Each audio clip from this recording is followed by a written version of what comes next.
On met ça sur le compte d'un estomac fragile, mais le mal des transports, ça ne se joue pas dans le ventre, ça se joue dans l'oreille interne, dans les yeux et surtout dans 3 réflexes chargés de mettre tout ce petit monde en accord. Aujourd'hui, je vais vous montrer pourquoi certains sont malades et d'autres non, et ce que vous pouvez faire pour calmer tout ça. Mais d'abord, on va faire un test tout de suite. Vous allez tendre le bras et lever le pouce, et vous allez devoir le fixer. Maintenant, sans quitter le pouce des yeux, vous allez secouer la tête de gauche à droite, comme pour dire non, assez vite et pendant 10 secondes.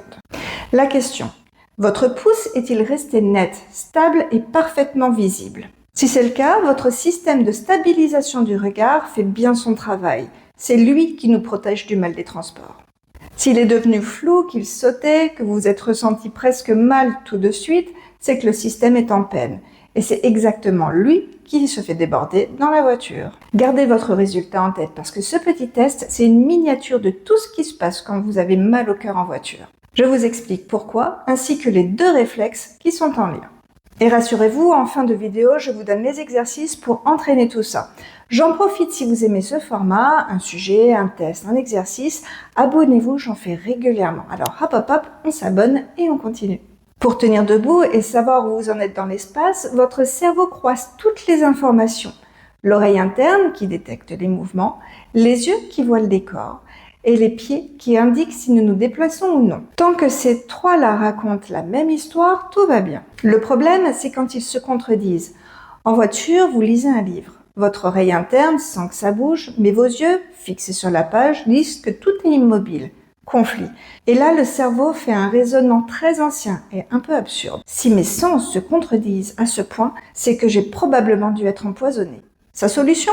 Vous faire vomir pour éliminer le poison. Voilà la nausée. C'est une fausse alerte au poison. Donc tout se joue sur une question. Est-ce que vos yeux et votre oreille interne arrivent à rester en accord quand ça bouge? Et ça dépend de la façon dont 2 réflexes ont calibré votre système. Voyons-les. Le premier réflexe, le réflexe tonique labyrinthique ou RTL. C'est le réflexe de positionnement dans l'espace. Chez le bébé, il fonctionne selon la position de la tête. Tête vers l'avant, le corps se replie. Tête en arrière, le corps s'étend. Grâce à lui, les tout petits apprennent le haut, le bas, l'avant, l'arrière. Et il met en place son tonus, son équilibre. Et le lien entre son oreille interne et le reste du corps. C'est en quelque sorte la calibration de votre gyroscope intérieur. Normalement, il s'intègre vers 3 ans, une fois le réglage fait. Mais s'il reste actif, le gyroscope est mal calibré, le système vestibulaire est mal régulé et le moindre mouvement de la tête déstabilise le système. C'est pour ça qu'un RTL non intégré donne typiquement des vertiges, une mauvaise tolérance au mouvement et du mal des transports. La base n'est pas posée, donc tout ce qui se construit au-dessus est instable. Debout, pieds joints, à côté de la personne pour le sécuriser. Elle va devoir fermer les yeux. À votre signal, elle va pencher lentement la tête en arrière, la garder ainsi pendant 10 secondes, revenir au centre, puis ensuite la pencher lentement en avant et tenir pendant 10 secondes. Vous observez l'équilibre. Si le corps tangue nettement, part en arrière ou en avant quand la tête bouge, c'est que la position de la tête commande encore le reste du corps. Signe d'un RTL encore actif. Un système mûr reste stable, quelle que soit la position de la tête. Le deuxième réflexe, c'est le réflexe de redressement de la tête, oculaire et labyrinthique. Celui-ci, c'est votre stabilisateur d'image intégré, votre Steadicam. Son rôle, garder la tête droite, votre regard stable, en s'appuyant à la fois sur vos yeux, la partie oculaire, et sur votre oreille interne, la partie labyrinthique. Résultat, vos yeux peuvent rester fixés sur une cible, même quand votre corps, lui, bouge dans tous les sens. C'est exactement le réflexe du test du pouce de tout à l'heure. Quand votre tête bouge, vos yeux font un micro-mouvement inverse pour garder l'image stable, comme un stabilisateur de caméra qui lisse les tremblements. En voiture, c'est lui qui devrait garder vos yeux calés sur un repère stable pendant que le véhicule vous secoue. S'il est paresseux, votre tête ballotte avec le véhicule. L'image n'est plus stabilisée et le conflit oreille avec les yeux explose. La nausée monte. C'est aussi pour ça que lire ou regarder son téléphone en voiture est bien pire que de regarder par la fenêtre. Fixer un objet proche qui bouge vous demande un travail de stabilisation énorme, alors que de regarder l'horizon, loin et stable, soulage tout le système. On va vers ce qu'on regarde. Donnez à votre cerveau un point fixe et le conflit s'apaise. Pour tester ce réflexe, vous allez prendre un repère à hauteur des yeux droit devant vous. Vous allez le fixer, puis vous allez tourner la tête de gauche à droite, de plus en plus vite, sans lâcher la cible des yeux. Puis, on va le faire de haut en bas. Si la cible reste nette, le réflexe assure. Si elle se brouille, si vous voyez double ou que vous avez un léger vertige qui apparaît, c'est que la stabilisation du regard était entraînée. Et c'est une excellente nouvelle parce que justement, ça s'entraîne.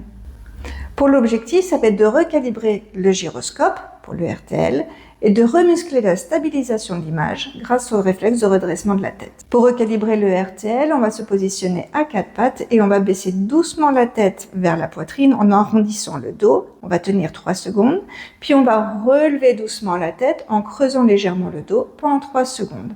On va faire cet enchaînement lentement 5 à 6 fois. Puis après, on va ajouter un petit bercement d'avant en arrière pour réveiller l'oreille interne en douceur. Pour muscler la stabilisation du regard, on va faire l'exercice du point fixe.